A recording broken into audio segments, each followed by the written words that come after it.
Bonjour, Corinne Gros, conseillère en fleurs de bac, facilitatrice de compréhension de soi. Je vais vous parler aujourd'hui de la loi d'attraction, des vibrations, enfin un petit peu tout ça. Alors je suis pas du tout experte, hein, mais en tout cas, moi à un moment donné, c'est venu sur mon chemin et aujourd'hui, voilà, j'ai compris ce que ça venait me dire, puisque au départ, ça avait commencé par quand les moments où j'allais pas bien, en fait, on me parlait des pensées positives et en fait, je comprenais pas en fait ce que ça voulait dire. Donc je disais des pensées positives, mais en fait, je pense que j'y croyais pas, donc en fait, ça marchait pas. Alors évidemment, avoir des pensées positives, c'est toujours mieux pour la santé, hein, que de dire du mal de son voisin. Mais en tout cas, j'avais pas compris le mécanisme. Et comme je suis quelqu'un d'analytique, si je comprends pas, je bloque en fait. Il y a une part de moi qui a besoin de comprendre un mécanisme. Et puis, bon, en tout cas, j'ai quand même écouté, parce que j'écoutais plein de choses sur les pensées positives. Enfin, voilà, je m'étais ouverte à plein de choses, mais ça marchait pas. Donc, je me suis dit, bon, bah voilà. Et puis, après, l'étape d'après, à un moment donné, dans différents séminaires où je suis allée, ou en tout cas de ce que j'ai pu écouter, on a commencé à me parler de vibration, d'énergie, en fait. Et en fait, là, je me suis rendu compte que on est un peu comme des aimants, c'est-à-dire que on attire ce qu'on vibre. Et en fait, si on vibre le manque, eh ben si on vibre la peur, on va se retrouver dans des situations où on sera en manque d'argent, en manque d'amis, ou en manque d'abondance. Enfin voilà. Et par contre, si on est dans la confiance vibratoire, eh ben en fait, les choses elles vont plutôt bien se passer pour nous en fait. Alors ça ne veut pas dire que les gens qui vivent que des trucs douloureux sont... parce que j'imagine déjà les commentaires, c'est essayer de voir déjà par rapport à vous en fait. Voilà, par rapport à vous, c'est important de revenir à soi et pas de parler des autres parce que souvent dans les commentaires c'est oui mais pourquoi mais un tel lui il est décédé parce que non, c'est revenez à vous en fait, point à la ligne. Les autres c'est pas... c'est leur vie, c'est leur histoire, on ne sait pas tout en plus dans l'histoire des autres. Donc c'est de revenir vraiment à vous. Et quand j'ai commencé à comprendre cette histoire de vibration, je me suis rendu compte que en fait, le fait de sortir du mental et pas être que dans la pensée, parce que des fois on peut vouloir quelque chose, être sûr de quelque chose dans le mental, mais ne pas le vibrer dans le cœur en fait. C'est-à-dire il y a une forme de dualité entre le mental, il manque un lien entre le cœur et le mental. C'est-à-dire je fais les choses par mental, mais pas dans le cœur. Et quand j'ai commencé à revenir à mon cœur, à l'amour vraiment, parce que j'étais pas du tout connectée à mon cœur, j'étais plutôt dans le faire. Il faut faire les choses, il faut voilà. Et je comprenais pas ce que l'amour ça voulait dire vraiment en fait. Alors si j'aimais mes enfants, mais maintenant je les aime mieux parce que j'ai compris ce que c'était que enfin pour ma part en tout cas vraiment l'amour de manière générale. Et le fait d'être dans le cœur, je me suis rendu compte que je vibrais vraiment quand on est dans l'amour, on est dans une forme de confiance en fait. Et que quand j'étais dans la confiance et que je vibrais quelque chose, j'attirais des situations ou des personnes à moi qui étaient comme moi et qui attiraient la joie, la lumière, la paix, la tranquillité, enfin en tout cas ça. Et que si jamais aujourd'hui il y avait des événements qui... Parce qu'on ne maîtrise pas tout. Hein. Et si par contre j'étais face à une personne par exemple qui n'était pas sympa avec moi, aujourd'hui j'avais suffisamment de cœur pour ne pas le prendre personnellement et ne plus vibrer de la colère ou de la haine en fait. Et le fait de vibrer toujours dans l'amour, en tout cas j'essaie de toujours vibrer dans cette constante de... Quand je dis dans l'amour, c'est dans la confiance en fait et dans l'amour de soi en fait. Hein. Et ben en fait quand... il y a quelqu'un qui venait vers moi et qui n'était pas sympa ou que ça se passait pas bien, le fait de rester dans l'amour de moi, et ben en fait, je ne rentrais pas en conflit. C'est-à-dire je ne générais pas de vibration de colère ou de peur. Et en fait, le fait d'être toujours aligné sur cette vibration-là, et ben la personne, elle quittait ma vie en fait. Et là, j'ai expérimenté il n'y a pas longtemps. Il y a quelqu'un qui me faisait la tête, je ne savais pas pourquoi. Avant, j'aurais vibré la peur. C'est-à-dire, j'aurais vibré « Ah, c'est de ma faute, c'est pas bien, qu'est-ce que j'ai fait ?» Et en fait, je me serais créé de l'angoisse et du stress. Alors que là, je suis revenue à moi dans cette vibration d'amour. Je me suis dit « Le problème, c'est pas moi. je le savais dans la situation. J'ai dit, je peux rien y faire. Et je me suis détachée de je peux rien y faire. Et le lendemain, la nana, elle avait quitté là où je suis en colocation et elle s'était barrée. Et en fait, c'est qu'à un moment donné, quand vous restez dans votre vibration d'amour, les gens autour de vous, c'est eux qui s'en vont, en fait. Vous voyez? Et c'est pas être égocentrique, se croire, c'est juste rester ne plus rentrer dans ce conflit, dans cette colère, dans cette dualité, dans le duel avec l'autre. C'est de revenir à soi. Et évidemment, là je vous dis ça aujourd'hui parce que j'ai traversé plein de choses et que j'ai énormément cheminé sur moi. C'est toujours dans le respect de l'autre. Hein. C'est pour ça que je vous dis que c'est toujours garder cette vibration. Et quand j'ai compris que je restais dans cette vibration d'amour, par rapport à plein d'autres choses, le fait d'avoir confiance, de ne plus être dans mes peurs, eh ben, j'ai des choses qui se sont réglées rapidement. Quand j'ai voulu vendre mon appartement, c'était à l'époque où je commençais à comprendre voilà, qu'il fallait lâcher les peurs, tout ça.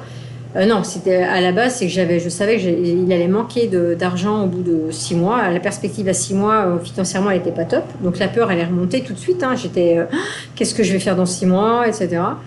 Et en fait, je me suis dit, non, mais en fait, regarde Corinne, en fait, c'est revenir au cœur et se dire, revenir à soi et se dire, ok, aujourd'hui, et revenir à la confiance, aujourd'hui, tout va bien, en fait. C'est-à-dire que la peur, elle est que dans 6 mois. Ça ne veut pas dire d'être dans le déni. Je ne dis pas qu'il faut être dans le déni du sujet, mais c'est de se dire aujourd'hui, tout va bien. Et ça, c'est pas simple à faire l'exercice parce que l'ayant fait, je sais que c'est pas simple. Je ne sais pas comment vous l'expliquer, mais en fait, c'est vraiment. Non, aujourd'hui, j'avais regardé mes comptes, je regarde aujourd'hui, tout va bien. C'est quoi les solutions dans 3 mois? Et ce jour-là, je me suis dit, ben là, je pense que la solution, c'est de vendre mon appart. Quand j'ai décidé de vendre mon appartement, ça a mis 2 jours. Je l'ai vendu en 2 jours. Et j'ai fait une plus-value. Pourquoi? Parce que j'ai eu confiance. Et c'est là que je me suis dit, purée, mais... parce que j'aurais pu me dire, rentrer dans les peurs en disant, oui, mais ça va prendre 6 mois, et dans 6 mois... Et en fait, je me suis dit, non, je vais vendre et je sais que ça va être rapide. C'est-à-dire que la conviction que j'y mets, en plus, dans la vibration, j'envoie une vibration de j'ai confiance, ça va marcher, en fait. Je ne sais pas comment je fais le geste comme ça, mais j'envoie à la vie, à l'univers, c'est j'ai confiance, je sais que ça va marcher rapidement. Et je l'ai vendu en 2 jours. Et j'ai fait une très bonne plus-value. Et je me suis dit, ah mais c'est génial. Et après, le deuxième, parce que j'étais dans la confiance. Et un autre exemple, j'aime bien donner des exemples parce que je trouve que c'est parlant. Le deuxième truc, c'est j'ai vendu et après, c'était de trouver un autre appart. Sauf que j'avais pas de salaire, j'avais pas de bulletin de salaire. Et et tout le monde me disait, ah, mais tu vas jamais trouver. Les agences demandent des bulletins de salaire, t'en as pas, t'as pas d'employeur, etc. Et je me suis dit, mais fuck, en fait, je vais trouver. Parce que si je me laisse embarquer par les doutes, si je me laisse embarquer par les angoisses, par les peurs, et je me suis dit, ben en fait, je vais fonctionner. Je me suis dit, non, je sais, en fait, donc ça demande à avoir travaillé avant hein, la confiance en soi et le retour à soi, c'est je me laisse pas impacter par le poison des autres, ce que j'appelle le poison émotionnel, c'est-à-dire que les doutes des autres qui me transmettaient leur peur, mais tu vas pas trouver, ça va être compliqué, il n'y a pas de logement, mais non, stop, en fait, je veux pas de votre truc. Je veux pas, gardez vos doutes pour vous. Moi, je suis sûre de moi. Et alors, ce que j'ai fait au début, c'est que je suis allée dans les agences, j'ai dit, voilà, je cherche un logement, et en effet, j'ai dit, mais c'est quoi les solutions? Et en fait, j'ai été assez factuelle, c'est pas possible sans bulletin de salaire. J'ai dit, mais est-ce que je me suis dit, il y a forcément une solution. J'avais de l'argent de côté. Je me suis dit, c'est pas possible qu'en France, si j'ai de l'argent de côté et que j'ai pas de bulletin de salaire, je ne puisse pas trouver un logement. Donc je me suis dit, il y a une solution pour moi. Et j'ai trouvé une solution. Donc, en tout état de cause, on trouve, si on est convaincu qu'on va trouver une solution. Si on se convainc dans la vibration que de toute façon, on va pas y arriver, que c'est merdique, parce que de toute façon, dans la vie, c'est toujours chiant, nanana, vous allez vibrer quoi? Un truc qui est négatif. Et ça va pas, vous allez être face aux obstacles. Mais vraiment. Hein. Par contre, si vous commencez dans le mental au début, parce que souvent, il y en a qui disent ça part du cœur, moi ça part du mental, déjà, et après je fais descendre dans le cœur. Enfin, je sais pas comment l'expliquer, mais si on se dit non, mais c'est bon, en fait, stop, ça va marcher. En fait, il faut être convaincu. C'est comme un muscle. Quand on fait du sport, quand on fait du sport, c'est à force de s'entraîner que le muscle grossit. Eh ben, c'est à force, le cerveau c'est pareil, c'est à force d'être convaincu qu'on va trouver une solution qu'on en trouve une. Et c'est pour ça qu'il y a une part de mental, mais le mental, si vous êtes convaincu de quelque chose, à un moment donné, dans votre vibration, vous allez être convaincu. Et en fait, l'énergie que vous envoyez, c'est un truc positif, en fait. C'est un aimant positif. Et il y a des solutions qui viennent, mais vraiment. Donc, exercez-vous, parce que c'est vrai qu'au début, moi, ça n'a pas été simple. Hein. C'est prendre conscience de comment ça marche et de surtout faire face à ses peurs et de remettre de la confiance derrière. Et aujourd'hui, je m'interdis, mais vraiment, d'avoir peur. Et des fois, voilà, dans la mise en place de mon projet, ça prend du temps et je veux pas. Je dis toujours, il ne faut pas être dans le déni des choses, il faut être honnête avec soi-même, ça c'est la base. Moi je suis honnête avec moi-même et quand je suis pas honnête avec moi-même, je le sais. Mais si déjà on est honnête avec sa vérité et qu'on ne s'invente pas des histoires pour pas affronter quelque chose, qu'on a confiance et qu'on met des actions pour faire des choses, moi aujourd'hui je fais des actions pour rendre mon accompagnement. Je sais que ça va marcher, je ne sais pas quand par contre. C'est avoir confiance, en fait c'est faire confiance au processus. Et c'est comme ça qu'on y arrive, et ça ne veut pas dire qu'on va y arriver tout de suite. C'est se dire je fais confiance et que peut-être que pour arriver à quelque chose, je vais passer par différentes étapes. Parce que peut-être que là où je dois aller, c'est pas la route que je prends, par exemple. Et il va peut-être y avoir un petit truc qui va me dire ah mais en fait c'est là vraiment que je veux aller. Donc, en tout cas, essayez de vraiment vibrer la confiance, vraiment. Et vous verrez que... Et surtout de vous détacher vraiment de la peur des autres. Parce que déjà, on a notre peur à nous. Et quelquefois, il y a les peurs des autres qui se rajoutent en disant « Mais non, il ne faut pas faire ça parce que tu ne vas pas trouver de travail dans le contexte actuel. » Stop. Ce sont des croyances.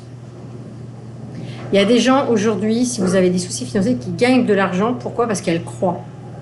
Il n'y a pas de vérité sur c'est pas le bon moment, c'est le mauvais moment. C'est la croyance qu'on se fait. C'est des croyances qu'on nous donne. Oui, il y a un contexte économico-politique qui est pas simple. Et alors, est-ce que ça empêche des gens aujourd'hui de travailler? Non. C'est des croyances qu'on met derrière tout ça. On nous transmet de la peur, on transmet de la peur aux gens et ça marche. Parce qu'on met les gens, quand on met les gens dans la peur, on les rend dépendants. Enfin, ça, c'est ma vérité. Hein. Attention, parce que je ne veux pas aller trop sur ce sujet-là. Alors que si vous vous détachez des peurs de la retraite, etc., vous dites, mais moi, quoi qu'il arrive, j'aurai de l'argent à la retraite, parce que, je ne sais pas, peut-être qu'à la retraite, en fait, je referai une autre activité, par exemple, qui me plaira et qui me rapportera. Il y a toujours des solutions. Il n'y a pas de problème, il n'y a que des solutions. Et vraiment, c'est essayer face à un problème là je digresse un peu, mais c'est j'ai une femme que j'accompagne en ce moment, elle part partout. Je lui dis mais en fait elle me dit j'arrive pas à faire des choix, c'est pas simple. Et en fait c'est assez factuel, c'est est-ce que tu veux rester là où tu es, oui ou non? Bah je sais pas, bah t'as envie de rester oui ou non? Elle me dit non. Bon bah je dis bah déjà pof, tu veux pas rester, ça veut dire qu'il faut trouver autre chose. Vous voyez, et en fait, le fait de poser des questions précises, c'est de se dire, est-ce que j'ai envie de rester? Alors, des fois, on n'a pas la réponse tout de suite, mais si on est honnête avec soi-même, c'est de dire, non, mais en fait, j'ai envie de partir. Parce que des fois, on dit, oui, oui, je me plais bien, parce qu'on a peur de l'après. Mais si on se dit, ok, je ne veux pas rester là où je suis, ok, on a déjà répondu à la première question. Maintenant, c'est quoi les solutions si tu veux changer de logement? C'est quoi ton aspiration? C'est l'hôtel ponctuel, c'est l'Airbnb, c'est un lieu, etc. Mais en fait, c'est pour enlever ce stress, ces peurs, etc., c'est d'être assez là je reviens dans le côté analytique, et des fois je vous dis c'est un peu plus complexe que ça, mais en tout cas c'est de prendre les questions les unes après les autres, parce que sinon on reste dans le brouillard, dans une forme de brouillard, et on n'avance pas en fait.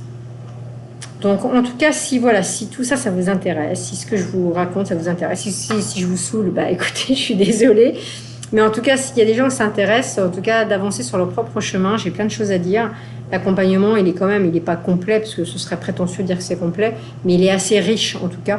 Il est riche de plein de choses. J'apporte beaucoup de connaissances sur ce qui a fait qu'aujourd'hui, je vais très bien. Et vraiment, je peux vous dire que je pars de loin aussi. J'allais pas bien dans ma tête. Hein. Donc, et aujourd'hui, quand je dis dans ma tête, c'est pas, j'étais pas instable, mais en tout cas, j'étais triste en fait. Et je comprenais pas. Et je pense que c'est la douleur du ressenti, elle est aussi. Alors, je peux pas comparer à une maladie, mais en tout cas, elle doit être reconnue, cette douleur émotionnelle, et ne pas passer au motif qu'il y a des gens qui ont des cancers. eh ben, ne pas s'occuper de notre bien-être à soi, en fait. On a le droit de ne pas aller bien dans la tête et d'être triste. Et d'arrêter de dire aux gens, oui, mais c'est bon, toi, tu es en bonne santé. Non, la bonne santé, elle passe aussi par la santé mentale. Elle passe aussi par si on ne se sent pas bien dans sa tête, si parce qu'on est toujours triste, on est toujours en conflit, eh ben, en fait, on avance. C'est peut-être pas le terme guérir, mais en tout cas, enfin, pour moi, si, puisque c'était une guérison émotionnelle, mais il y a des solutions pour aller mieux, en fait. Et la douleur que vous avez dans votre psyché, dans votre tête ou je sais pas où, elle a le droit d'exister en fait. C'est pas parce que ça se voit pas que elle a pas le droit d'être exprimée et de pas être écoutée et entendue. Et c'est ça que je fais dans mes accompagnements, c'est que j'écoute en fait déjà. Et souvent les personnes ont juste besoin d'être entendues parce que y a énormément de jugements sur nos ressentis.